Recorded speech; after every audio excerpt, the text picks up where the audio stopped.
Estamos en el Diálogo Sur conversando de lo que fueron las elecciones de este domingo. Se incorporó a nuestro panel don Jaime Jelinski, dueño de casa. ¿Cómo está, don Jaime? Muy bien. ¿Feliz por las elecciones, por su semblante? Lo veo contento. Yo, entretenido, toda la vida. Muy bien. Estamos con el senador electo o reelecto, Carlos Bianchi también, con quien estamos analizando estas elecciones. Hubo un gran revuelo hace pocas horas atrás porque el senador Horvath se reunió con Michelle Bachelet, entonces está todo el conglomerado parisi de la derecha preocupado. ¿Qué pasa? Porque dice que ahora se va a reunir con él en Matei. Dice que está muy preocupado porque Horvath y Bianchi podrían convertirse en los senadores que rompan y negocien las mayorías los proyectos importantes. Que tú ya declaraste de que no vas a hacer exclusividad de votos para la alianza, lo dijiste en una nota, no votarás solo por la alianza. ¿Cuál va a ser tu postura frente a este nuevo escenario y nueva conformación también en el Senado en cuanto a las fuerzas políticas y a las mayorías? Mira, es muy importante que lo que yo diga acá quede muy bien grabado porque se van a acordar de lo que va a ocurrir. Mira, primero yo felicito a Magallanes y a quienes votaron por una opción como la que yo represento, independiente, porque como venía la conformación de las dos fuerzas políticas, el voto sí o sí iba a tener trascendencia. Sí o sí. Y eso ya la gente lo vivió en su momento cuando me tocó tomar decisiones, cuando habían votaciones muy emblemáticas. Hasta ahí era como repetir la historia anterior. Pero ocurre que la divina providencia, para mí y para otros lo terrible, como decían Bianchi, un dolor de cabeza dentro de este Congreso, hizo que mi voto pase a ser el voto 23. Por lo tanto, no existe ninguna reforma en Chile que no pase si no es con el voto que me tocaría dar a mí. Por la mayoría que se Por conforma. la mayoría de quórum que se requiere. ¿Ya? Cuando yo me entero de esto, la semana pasada, el día lunes viajamos a Santiago, me reuní con Antonio Horvath y con un grupo de asesores que no tiene nada que ver con lo de Parisi, y eso por favor separemos. O sea, Parisi no existe en esta conversación. Antonio Horvath y yo estoy diciendo la verdad absoluta, o la pura y sacrosanta veridad. Ocurre esto, y le digo, mira Antonio, tú has tenido un ir y venir entre Renovación Nacional, con Parisi, con este, con el otro, y la verdad es que ni fu ni fa no sirve en este cuento en política. Tienes que tomar alguna decisión. Yo te invito a que conformemos el primer comité independiente y el voto tuyo, ya que estás atrás de una elección, pasa a ser tan importante como el mío. Pero si yo, solo yo, paso a ser la niña bonita de este cuento, me voy a la cresta. Porque al final, claro, un rato podrá ser gracioso, pero después te van a dar una figura como, mira, por este tipo no pudimos tener tal ley. Y como uno no es el hijo de la vieja tan tonta, dice, mira, ¿sabe qué? ¿Para qué voy a ponerme solo la soga al cuello? Seamos más, po. Entonces empecé a conformar todo un tema donde tengo a Alejandro Guillé, donde tenemos al chico Navarro que me llamó, con el que conversé.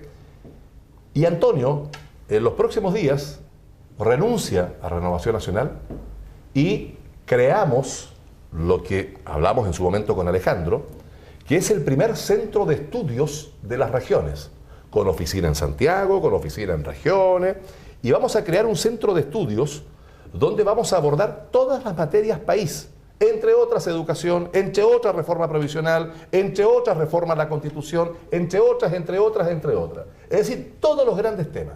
Entonces, cuando haya que salir dando un voto, para que no digan, mira, este se transformó, mira, aquí está, no, vamos a salir desde un centro de estudios, con profesionales de todos los niveles a nivel nacional, diciendo el por qué sí y el por qué no. Y Antonio, para eso, no puede estar dentro de una estructura política. Tiene que ser absolutamente independiente. ¿Y no podría ser un partido de los independientes? Bueno, es que ese es un tema. Entonces, de allí, ¿no es cierto?, se parte con este centro de estudio y se deriva inmediatamente, efectivamente, a lo que debiera ser pronto la conformación de una fuerza regional en el país. ¿Del sur? No. Es que pasa que tenemos en Antofagasta, tenemos en varios lugares que nos han dicho, mire, a mí me tocó durante muchos años dar muchas charlas, que eso fue calladito, en todas las regiones. Me tocó ir a hacer charlas, y hay mucha gente que está muy metida en este tema, que no ha salido, y que no lo interpretaba ni el MEO, ni el Parisi, ni nadie, pero sí lo interpreta, por ejemplo, un Antonio o yo, o personas que queremos articular pero no políticamente este tema, sino que con la libertad, pero con la prioridad de la articulación de las regiones, de temas, te fijas, como los que yo te he mencionado, temas país.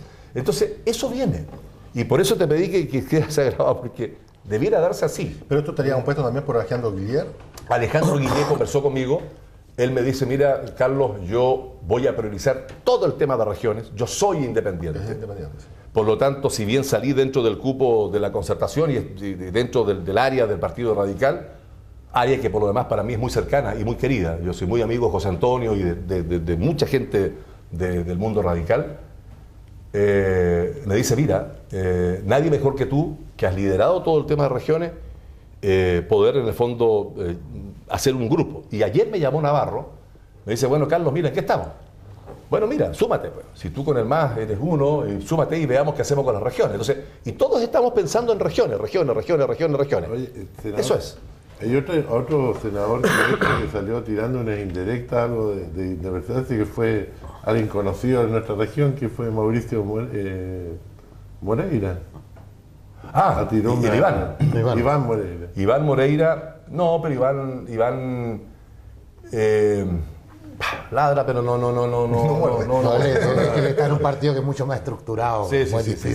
No, él no va a salir de eso. O sea, él dice, mire, me mandaron a perder y yo gané, claro, pero no va a salir de eso, no. Iván no va a salir. Además que, si me preguntas a mí directamente, yo no tengo ningún interés en hacer ninguna asociación de este tipo con el senador Moreira. Un poco ahí él que haga lo que quiera, pero nosotros te digo, estamos aquí siendo un grupo de senadores con más seriedad abordando un tema que para nosotros es de verdad es sensible. La bancada de los independientes.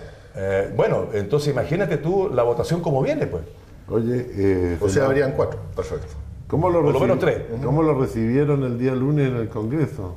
Es como cuando alguien... Mira, te lo grafico, porque yo me preocupé de entrar y ver. Entonces dije, ¿cómo esto me van a recibir? Entonces, es como cuando tú vas a un funeral y tienes ahí un ataúd y el ataúd de repente, no sé, se abre y sale el cadáver y digo, ¿qué hago? ¿Lo matamos de nuevo o lo abrazamos? Bueno, abracemos loco. Entonces yo cada abrazo miraba atrás si había algo, una estaca o algo, decir, bueno, no, un sobreviviente. Entonces me recibieron, hubo un senador en particular al que yo en el ascensor nos vimos y le digo, oiga, ¿se cansó ya del daño hecho? No, yo no tengo nada que ver. Y bueno, y si salió, qué bueno, pero a mí no me alegra. A mí tampoco, le digo yo, pero lo bueno es que usted ya no va a estar acá, así que un agrado haberlo conocido en su pasada como senador. Carlos Larraín. Y todo el resto me saludó. Ahora, se acercaron todos el resto a decir, oye, Carlos, ¿tú tienes conciencia del voto que vas a...?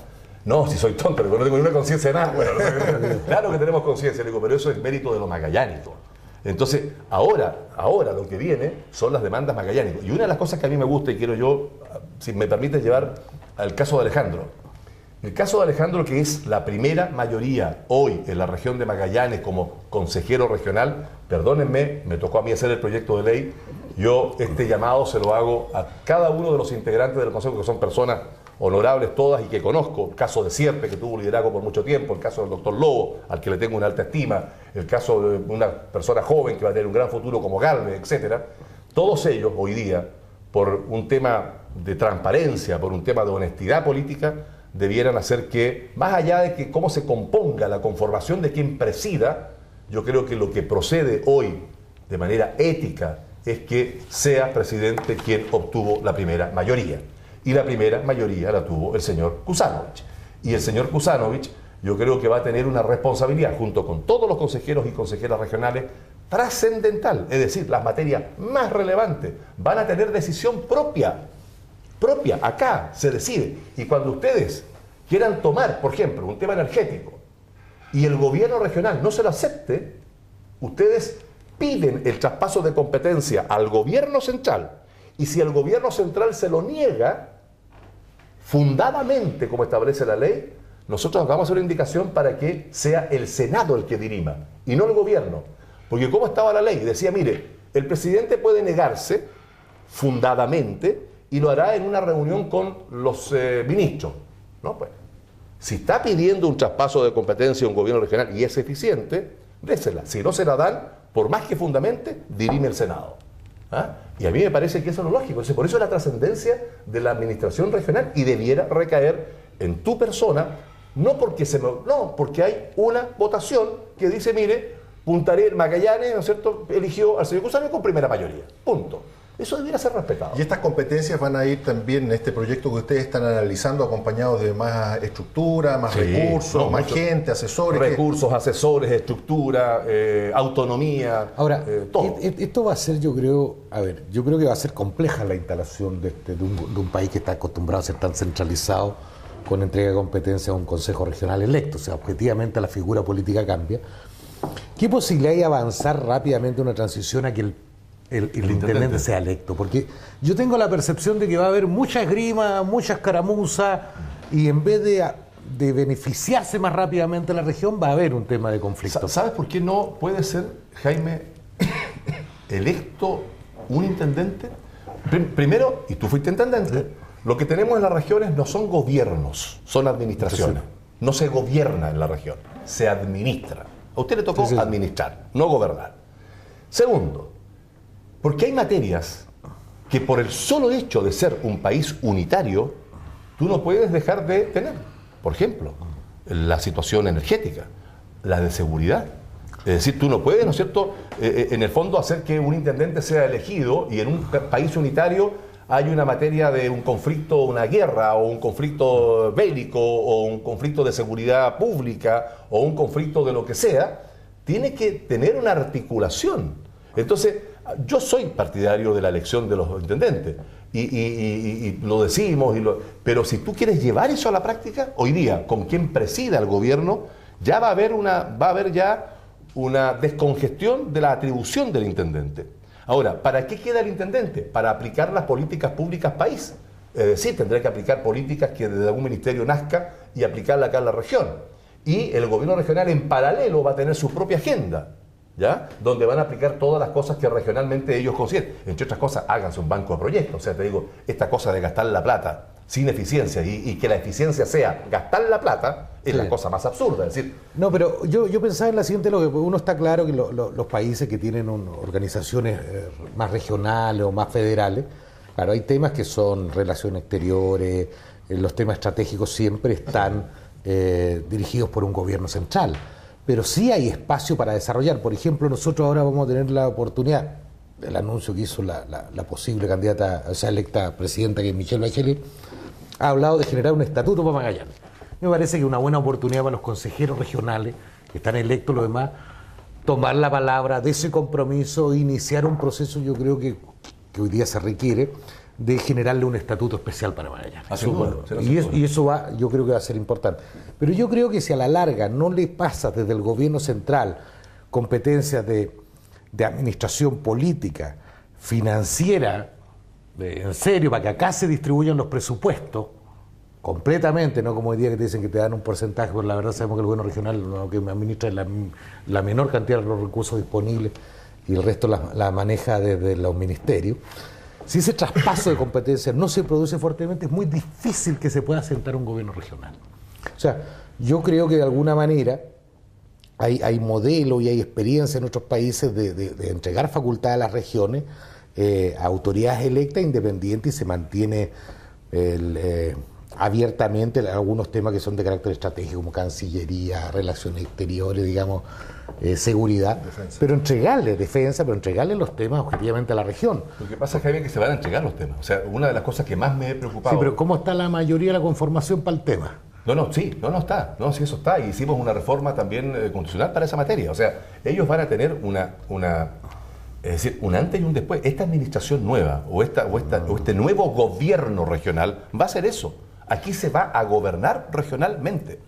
Y va a depender también de la eficiencia de ellos. Tanto es así, Jaime, que una de las cosas que me preocupé es que en lo posible el presidente del Consejo Regional, con quien determine, y junto con el intendente, vayan a discutir el presupuesto en el Senado. No, o sea, mi presupuesto regional es tanto.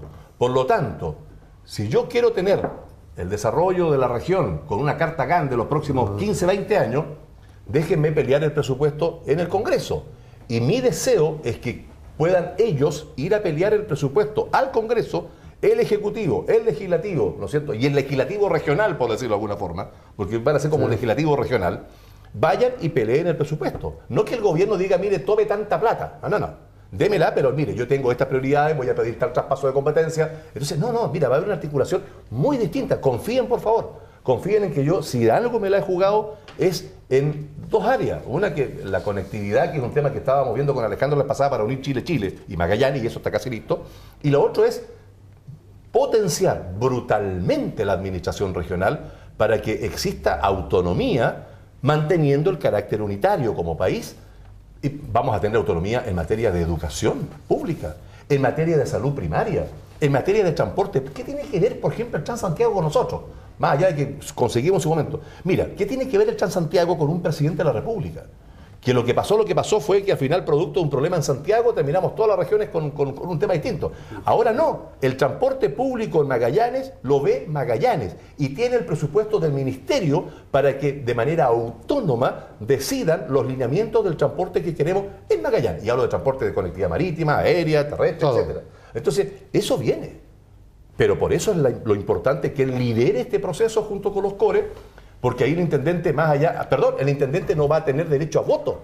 Entonces, dentro del consejo, el intendente no va a poder votar, va a poder ir a hablar, a opinar, pero no va a votar. Ahora, una pregunta, ¿cómo se articula? Me parece espectacular esa línea, pero aparte se produce el siguiente tema, ¿cierto? El staff de las autoridades regionales, por ejemplo, los ceremonios deberían estar vinculados a los consejeros regionales. Buena pregunta. Ese es un tema para que haya consistencia. Yo te respondo de lo que yo deseo. Primero, la eliminación de los gobernadores en capitales, pero es ridículo que tengamos acá un gobernador, ¿no es cierto? Cuando tenemos un intendente, tenemos un presidente de un consejo, tenemos toda la autoridad. O sea, esa cosa es como una guinda que decora. Pero en la práctica, tú bien sabes que la función propiamente tal, incluso se le han quitado algunas funciones. Lo primero es eso. ¿Pero quién asumiría las que hoy día asumen, por ejemplo? ¿El intendente? El intendente. No, el intendente. Todo el intendente. Claro. De hecho, la tiene el intendente y hace una delegación de alguna función. Tal cual así. Tal cual así. Ahora, la otra pregunta era que tú me decías. Porque van a tener el presupuesto, vamos a decir acá, pero resulta que lo trabaja el CORE. Los Ceremi, mira. Yo fui más atrevido. Entonces, en un comienzo me mandaron una buena parte, pero vamos a llegar a eso. Porque tú tienes razón, en la siguiente figura. Si tenemos todo este traspaso de competencia, tenemos todas estas facultades, ellos van a ir a pelear el presupuesto, te fijas, a la de la nación, todos y los Ceremi. Entonces, un Ceremi acá obedece a un ministro allá. Sí. Entonces, ¿qué dije? Y esa indicación es mía, es de mi autoría, está hecha y todo. Y dije, mira, hagamos lo siguiente.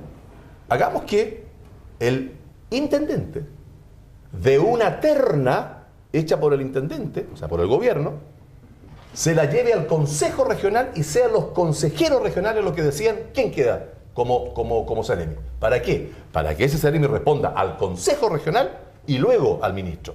No al ministro y no a los... Porque si él va a tener facultad de citar, además tienen facultad de citar. Tiene que decir, Ceremi, venga para acá, usted está citado para dar cuenta de esto. Esa facultad se la estamos entregando. Por lo tanto, yo creo que este proyecto se ha discutido poco acá, yo siento. De hecho, es la primera vez que se está discutiendo acá en Magallanes a través de este programa. No se había discutido antes. Y lo agradezco. Ellos van a tener facultad. Entonces, lo obvio y lo lógico es que ellos digan, mira, a ver, ya la terna de Ceremi, de energía, listo. Sí, el Consejo vota y elige el Consejo. Ese Ceremi, ¿a quién le va a rendir? Al Consejo. Es como se eligen los directores de Televisión Nacional o del Banco Central.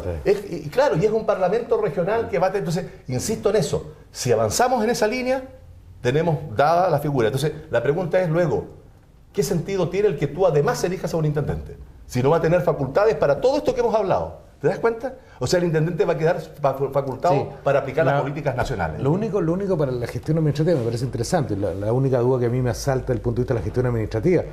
Porque uno piensa en una autoridad elegida, porque a la larga tú quieres un programa. Acá si trabajas con un organismo colegiado, suponte puedes llegar a tener un empate político, lo demás. Entonces es un organismo colegiado y administrar una estructura ejecutiva desde un organismo colegiado es más complejo. Por eso yo tengo la imagen del presidente, ¿eh? Cuando hay un empate político. Sí, pero lo que pasa es que cuando tú votas o eliges lo que uno debería elegir, no solamente la figura, sino debería elegir un programa y un mecanismo de acción para que la gente se pronuncie. Y eso debes ejecutarlo. Ahora, cuando tú tienes un consejo que no legisla, pero va a coadministrar, hace que tema sea más complejo, porque puede estar sujeto a mayorías circunstanciales. Sí, claro. Ese es un tema que yo creo que va a tocar explorarlo. Va a tocar explorarlo. Hay que navegarlo, hay que explorarlo, hay que verlo, porque no tenemos, nos dimos vuelta 1000 veces, te digo, en esa discusión. Lo dejamos solamente en el quien tenga ese liderazgo de administración, ¿no es cierto?, que pueda, en el fondo, de alguna forma, ir salvando toda esta situación. Claro, pero puedes tener una coyuntura interna compleja. Lógico. Pero ese tema de la elección por medio de una terna es muy interesante, porque indirectamente la ciudadanía, a través de los consejeros regionales, tendría voz y voto sobre la administración del... Obvio. Aunque sea una terna, pero es interesante. Y tendríamos a Ceremis comprometidos los temas regionales y no de rodillas. La única duda que uno tiene es lo que puede pasar al interior del core en la coyuntura. Sí, claro, eso es complejo. Pero es que no hay experiencia, lo sabemos. Por eso va a tocar navegar. Pero es interesante, porque indirectamente se estaría eligiendo en Magallanes el gobierno regional. Antes de irnos a una pausa, me gustaría, ya que estamos hablando del Consejo Regional, me gustaría, Alejandro, que te refirieras a tu primera mayoría, al respaldo que obtuviste en las urnas en esta histórica primera elección de consejeros regionales. Bueno, primero que nada, agradecer a toda la comunidad que me dio este tremendo apoyo y que significa un tremendo compromiso, porque una cosa es que yo peleaba por Magallanes por cuenta mía, pero cuando te votan y te votan con la primera mayoría, el compromiso y la responsabilidad que tienes es enorme, así que me voy a tener que dedicar a trabajar, pero de lleno y con toda mi fuerza por Magallanes para dar responder al respaldo que me dieron. Así que gracias, Magallanes, y haré lo mejor posible por Magallanes. Muy bien, vamos a separarnos unos segundos y enseguida vamos a volver aquí al último bloque de Diálogo Sur. Esperemos.